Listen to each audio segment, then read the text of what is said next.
आदाब अर्ज़ है। पाकिस्तान पीपल्स पार्टी के सबसे कराची में बासर टाउन नाजिम फरहान गनी गिरफ्तार हो गए। फरहान गनी की रात गए गिरफ्तारी हुई है। उस फरहान गनी के बारे में बहुत सारे अहम बातें सामने आई हैं, लेकिन एक अहम बात जो कि वीडियो की सूरत में भी सामने आई है कि फरहान गनी का उस शख्स से जिसका नाम सोहेल है उनसे झगड़ा हुआ और झगड़े के नतीजे में उसे खूब मारा और कूटा गया। जो वीडियो इस वक्त तक मंजर आम पर आई है, हो सकता है वो एडिट भी हुई हो, लेकिन वो वीडियो जो मंजर आम पर आई है उस वीडियो में ये देखा जा सकता है कि फरहान गनी के साथ जो वहाँ पर लड़के खड़े हैं या उसके साथी खड़े हैं, वो एक शख्स को बुरी तरह मार रहे हैं, ज़दोकोफ कर रहे हैं और उसे बुरी तरह कूट रहे हैं। वो शख्स अपनी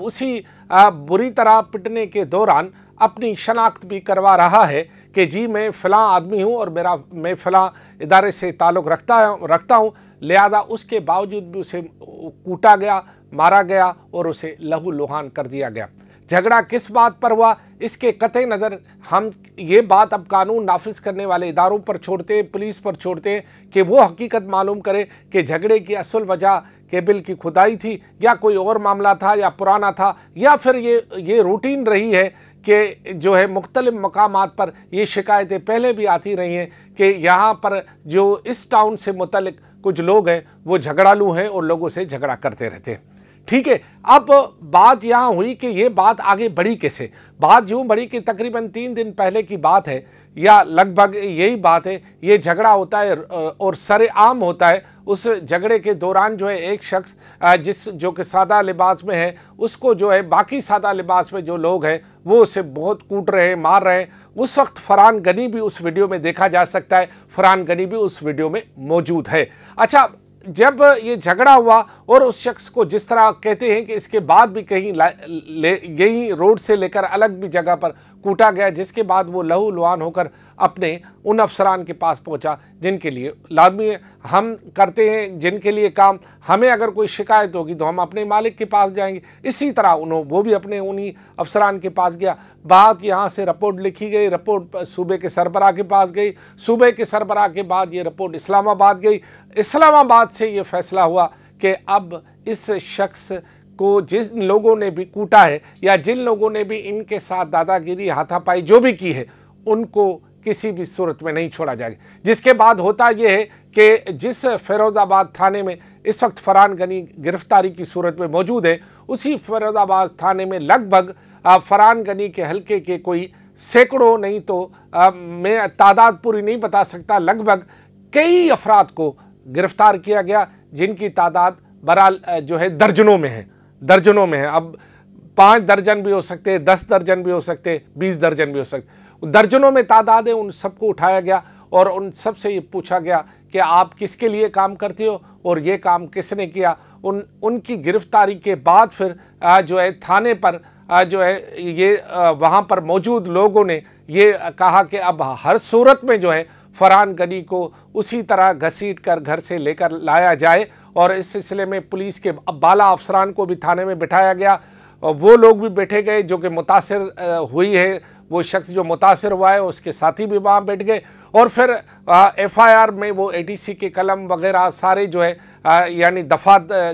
जो है वो दाखिल की गई, और असले की दफ़ात, फिर जान से मारने की दफ़ात सब देखे। उसके बाद ये कहा गया ऐसे शो को जाए फरहान गनी को घसीट कर लेकर आए, लेकिन उसी दौरान फरहान गनी अपने बड़े भाई के पास पहुंचा और बड़े भाई ने एक ट्वीट डाल दिया कि नहीं, फरहान गनी खुद गिरफ्तारी देने आ रहे हैं, एक झगड़े के नतीजे में यह मामला हुआ। बहरहाल फरहान गनी वहाँ पहुँचा। इस वक्त फरहान गनी जो है थाने में है और फरहान गनी जो है इस वक्त कानून नाफिज करने वाले इदारों की तहवील में है।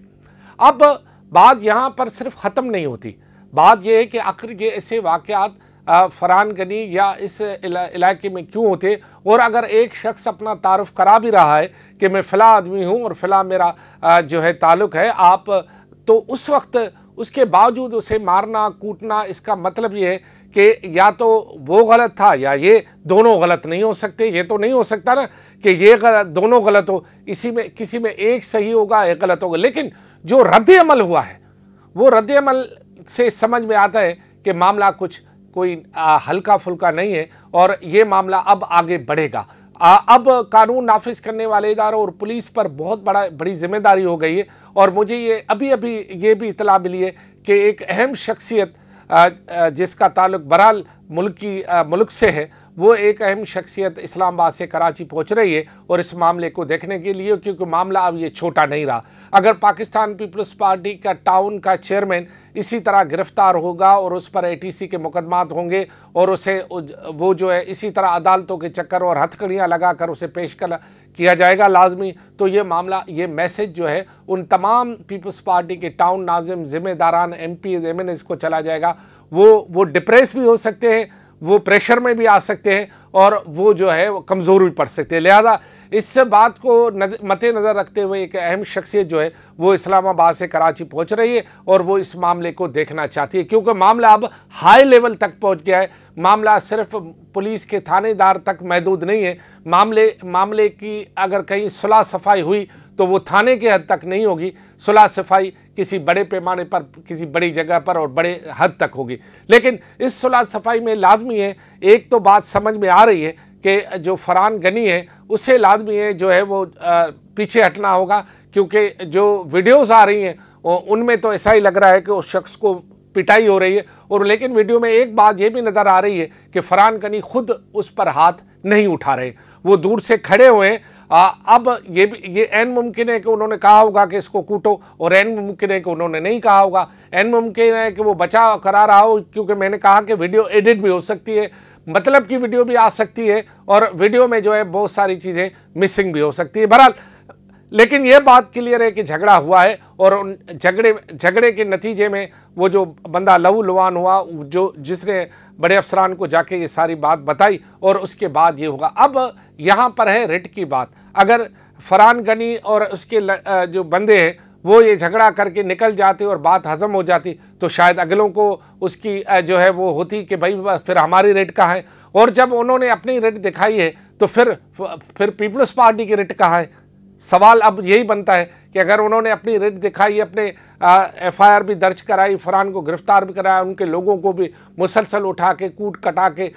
जो है उन्हें मतलब अपने हिसाब से हिसाब बराबर किया है उन्होंने, तो अब ये है कि अगर ये मामला एक तरफ़ा होता है तो फिर पीपल्स पार्टी, सिंध हुकूमत या उनके जो टाउन नाज़मीन हैं या उनके जो मुंतखब नुमाइंदे या उनके जो करीबी लोग हैं, फिर उनकी रिट का भी सवाल होता है। क्योंकि अगर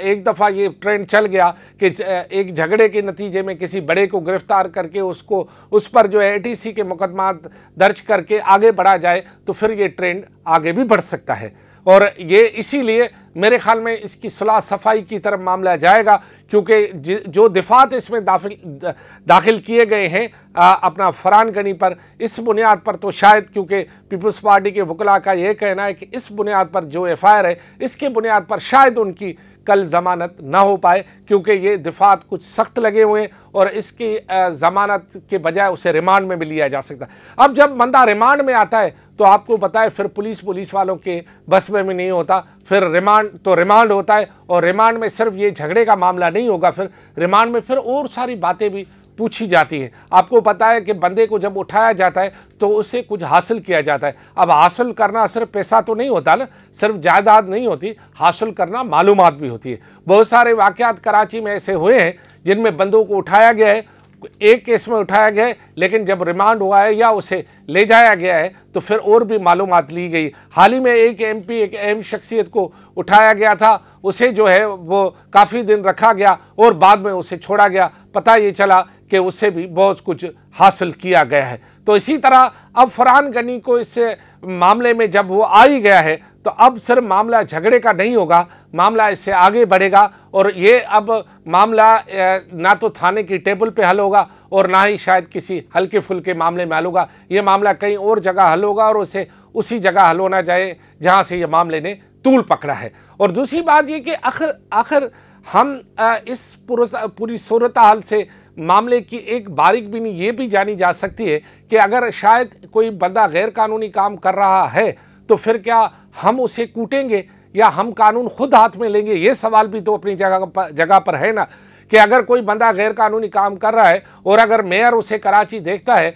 तो क्या मेयर अपने बंदों को कहेगा कि आप इसे जाके धुलाई कर दो? ये ज़्यादा से ज़्यादा वो अपनी फोर्स भेजेगा जो कि उसके पास सिटी वार्डन है। तो होना तो यही चाहिए था कि अगर कोई गैर कानूनी काम कर रहा था, बकौल जो स्टोरी आ रही है, अगर कर रहा था तो थाना भी है, पुलिस भी है, रेंजर्स भी है, उसे अप्लाई कहा जाता, उसे मैदान में लाया जाता, क्योंकि वो गैर कानूनी काम रोकने की जिम्मेदारी लिए हुए और उन पर यह फ़र्ज़ भी है कि वो गैर कानूनी काम को रोके। दूसरा ये कि सिर्फ मामला ये नहीं है और मामला कोई और भी है इस झगड़े की नोयत का, तो फिर उस हकीकत को भी सामने लाया जाए कि मामला आखिर झगड़ा सिर्फ इस नोयत का है या किसी और मामले की वजह से भी झगड़ा हुआ है, वो हकीकत भी सामने आनी चाहिए। और ये लाजमी है। मैंने कहा कि